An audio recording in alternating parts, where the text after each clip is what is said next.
Now, what we're seeing in American politics, particularly with Donald Trump, is also happening here. In the US, the Trump Republicans, conservatives, they're looking more to the working poor, to blue-collar workers, to the forgotten battlers. Now, in Australia, that's increasingly what our conservative parties are doing, the Liberals and the Nationals, while Labor becomes the party of the inner-city elites, just like the US Democrats. For instance, in our last federal election, did you know the 10 poorest electorates in the country all voted for the coalition? Of the 10 richest, 4 voted Labor, like Canberra and Sydney, and 4 for the left-wing Teal independents. So, forget that old idea that the Liberals were the party of the rich and Labor the party of the poor. Increasingly, it is now the other way around. Joining me is our Tuesday regular guest, National Senator Matt Canavan, the former Resources Minister. Matt, good to see you. Look, is there something for Conservatives to learn from Trump? I mean, go for the working poor and not with handouts so much, not the Labor way, but with opportunities and hope.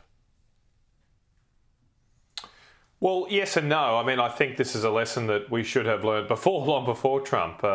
There's been a phenomenon going on for some time where the Labor Party, as you've said, has become the party of the tertiary educated professional classes, obsessed with elite sort of issues like climate change and previously gay marriage, and those who in our midst that have to work hard for their dollar, the so-called, I suppose, lunchbox Australians that have to go off to work every day, not necessarily in an office. They've found themselves politically homeless. And these people are really the backbone of our nation. They work very hard. They want to get ahead. They care about their children. They're patriotic Australians. They love their country.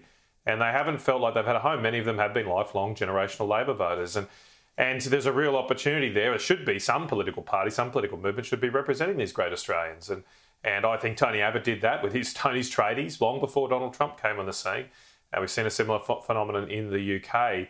And likewise, when Scott Morrison first became Prime Minister in that first election in 2019, he backed the coal industry, stood up to the Green movement that wanted to shut industries down in this country and won the support of large swathes of the working class of Australia. So it's a recipe for political success, but it's also, more importantly, the right thing to do to back these people who want to back their own country, who just care about the situation they face right now where they're struggling to pay their shopping bills, let alone their mortgage costs.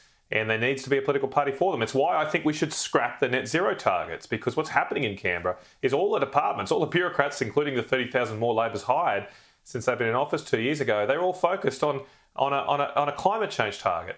And I think what we need is a leader, a Prime Minister who comes and says, well, I don't want you to do that. I want you to focus on a cost of living target. That should be the only target in front of the minds of the bureaucracy of Canberra, because it is the cost of living is inflation, which is crushing the middle and working classes of this country, and they deserve someone to champion their cause.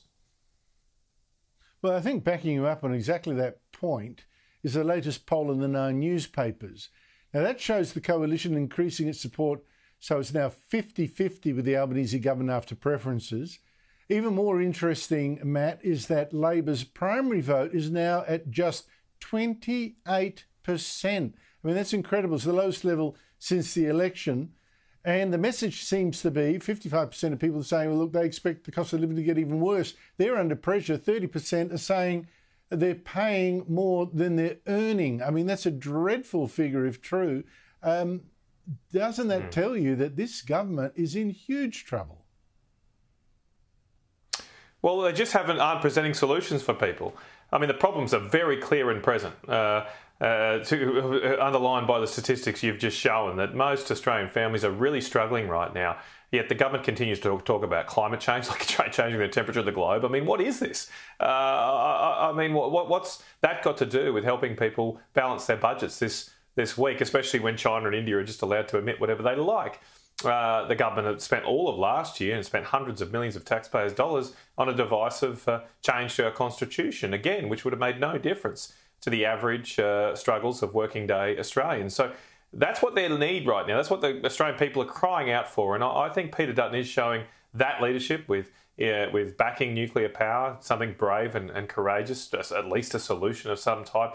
But as I say, I do come back to, I think we need to do more. We need to just get rid of this entire climate cult that has taken over Canberra, taken over your capital, and is subverting the priorities and interests of this country on a pyre of nothingness. It's not going to change the environment, but we're wasting billions and billions of dollars. It's costing us an enormous amount of taxpayer dollars, and it's helping push up inflation as well.